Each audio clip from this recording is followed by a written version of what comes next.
Hello and welcome back to Pravus Gaming and more Plague Inc. Evolved. Custom scenarios, specifically, more after the Plague. Now the reason we're doing this again, even though we did do this last time, is because we've discovered that After the Plague has several different ways of playing the game that I would say are so functionally distinct, it's almost like 3 different mini-scenarios in one, and each one really ought to be explored. So we're going to go ahead and play this again. Normal, New World Order is fine. The Great Plague has ended. So if you don't remember last time, I'll go ahead and refresh your memory. Let's go ahead and pop that. We start off in New Zealand, of all places. The transmission, symptoms, and abilities each represent a different path to victory, each functionally distinct from the other. In fact, you really, like last time, we took the world economy route, and we didn't have to touch a single thing from transmission or abilities. We focused all our efforts in symptoms, and that worked just fine. So I'm guessing we can do the same with transmission and abilities. And like I said, it's like playing 3 different mini-scenarios in one. Does it feel exactly like Plague Inc? Not entirely, but each are so unique I feel like we have to do it. Let's go ahead and start off with Strategy 1, Propaganda. So this is the one we're going to be doing this time. This is going for kind of a populist, gain the support of the people in order to form a world government kind of idea. So we're going to go for that. Symptoms was forming a world economy, and abilities was forming a new government by military force, which we'll probably do next time. So Propaganda opens up 2 different things. We have Peaceful Revolution. Peaceful Revolution will generate far less opposition, but leaves you with fewer resources at your disposal. Less DNA. Okay. It looks like it removes my severity, so that would explain the less DNA. Violent Revolution will generate more opposition, but provides you with more resources at your disposal because it increases your severity. That's actually really clever, because both are totally opposite strategies that, is manipulating the mechanics of the game and how severity works. I think that's very clever. Well done. Alright, we also have Analog Television. Reestablish analog TV broadcasting in selected poor regions. So this is a mean of providing propaganda to poor countries. Okay, and then Internet Backbone, affluent regions. So presumably the richer countries will become accessible for our propaganda if we do this. Okay, so we're probably going to end up needing both if I had to guess. Interesting. Long live the revolution. Okay, pop-ups. Tell me how this works. Revolution has started in New Zealand, but you'll need popular support to see it through. Local opposition, cure contribution, will be very high at first relative to country population, but will most likely die away as the revolution grows. Oh, that's interesting. So last time when we played the world economy, cure progress represented inflation. And if the inflation got too high, then the economy would collapse and you would lose. In this case, we're starting up a revolution, but presumably there's a counter-revolution of some sort going on, and if they become too affluent, or influential, I should say, then they will win. Whereas I want to infect the entirety of the world with before my opponents can. Fascinating. Oh, see, I like this. This strikes me as extremely clever because it's taking the same mechanics and giving you several different ways to read it. Well done. I like this a lot. Alright, how do we want to start this off? Do we want to go for Peaceful Revolution or Violent Revolution? More DNA or less DNA? But it also affects your contribution. So more cure contribution versus less, but also less DNA. I think in the early game we go for the Violent Revolution to get the extra DNA in the beginning, because that's the most important part, if I had to guess. Of course, that does lead to increased cure progress, so that's a little bit scary. Also, it looks like we have some lethality because we're killing people. Scary. I think we go for Analog Television to start us off. Oh, we can do both. Alright, sure, let's go for that. Internet Backbone and Analog Television. That leads to programmed content. Establish regional production teams to provide free content for broadcasting. This will get your propaganda to the people and begin to reduce opposition. That sounds really important. And then internet service providers also gets more propaganda out there and reduces opposition. So these are both very important. We're probably going to want to get both of those as well. Oh, right, of course. This scenario pops the bubbles for you, which is kind of nice. TV outage in Spain. So their TV transmitters have been destroyed in a fire, so your propaganda won't reach its people. Your supporters will eventually spread revolution from the surrounding region, but they'll probably face greater opposition. Oh, that's interesting. Well, it said we were... No, it failed. It said we infected them, but there's 0 infected and 26 dead, so it totally failed. Oh, that's interesting. We're going to have to find ways to get to them anyway. Alright, let's go ahead and grab programmed content and internet service providers, because I think both of those are going to be important. Now that opens up quite a few new options for us. We have water management education for hot and arid areas. Pretty good. Food management. More popular in rural areas. Makes sense. Transmission relays will boost your broadcasts into neighboring regions, but also makes it easier for people to receive counter-propaganda. Ooh.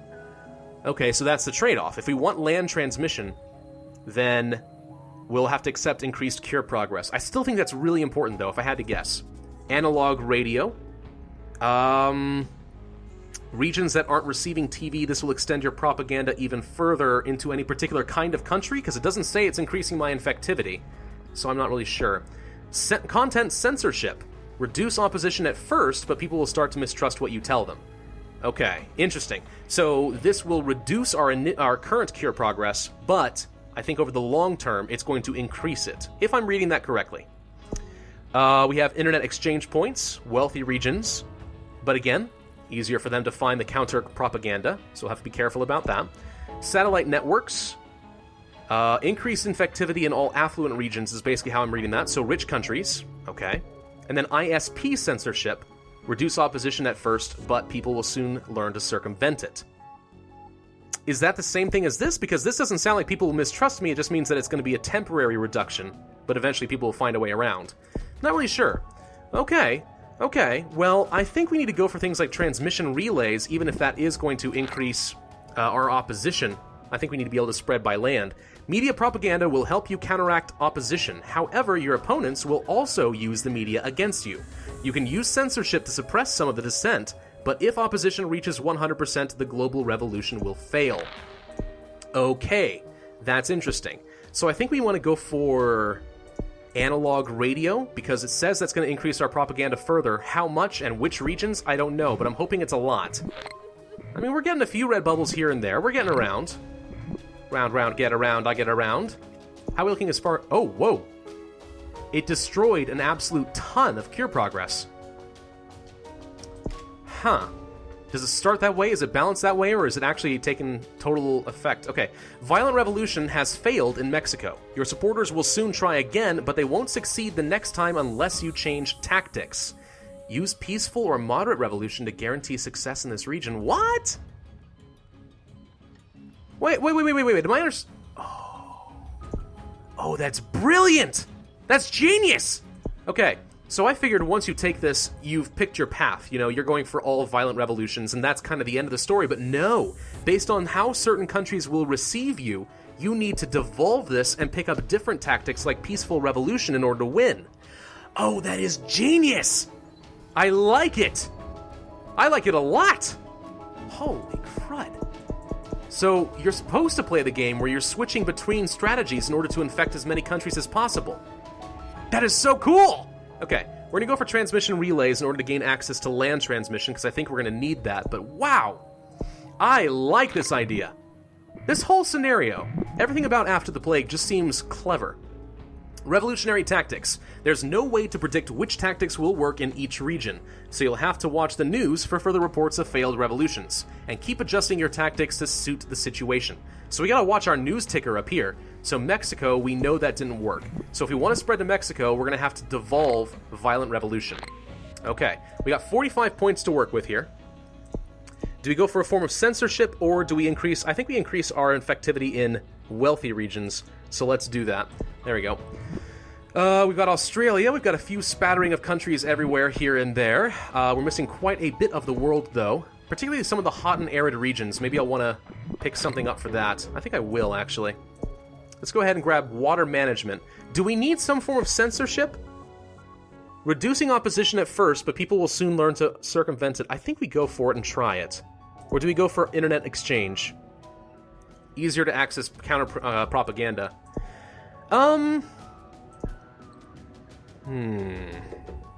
Maybe we want rural, actually. Just straight up increase in infectivity more than anything else.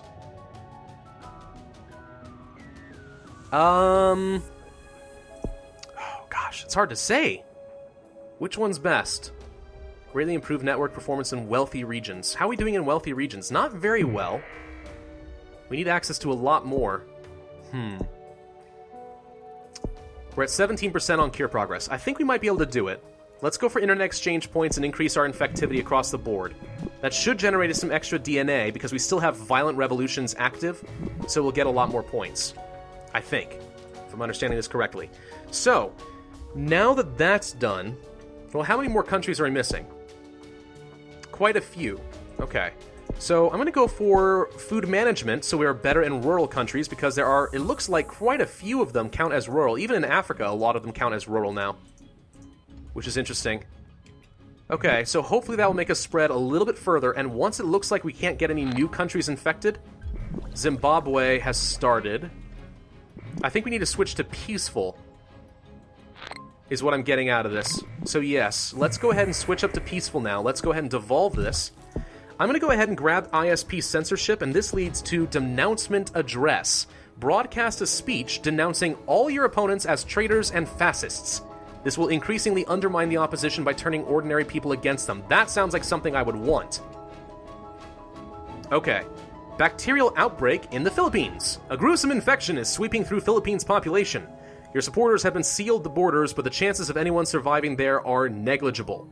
On the plus side, their deaths will free up some resources you can use elsewhere. How so, I ask you? Do we go for the peaceful revolution now? I think we do, to try and get access to new countries. We did get access to Mexico, actually. It does seem to have worked in that sense. So if I can get to like 31 points, I'll go ahead and do the denouncement address to ensure that we're probably going to win. At least I hope.